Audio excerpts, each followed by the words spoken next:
Quelle place sont susceptibles d'avoir les IA dans le marketing digital à l'avenir? Déjà, ça va nous libérer de l'énergie pour autre chose.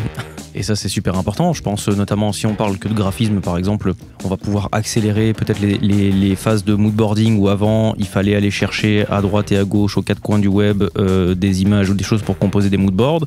ChatGPT pourra vous rédiger entièrement votre contenu. Par exemple, ça, c'est une folie. Pour avoir essayé, ça fonctionne pas.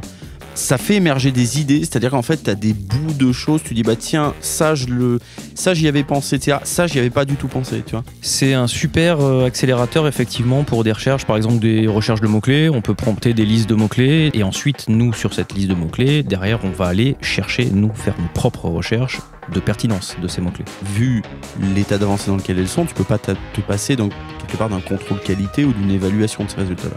Et je vais même te dire autre chose, c'est qu'on commence à observer des déréférencements de sites parce que les crawlers de Google avaient détecté du texte généré par ChatGPT. Et ça, c'est sanctionné déjà par Google. Bah ouais, ça l'est. Oui, parce que ça déranque en fait ton site internet, littéralement.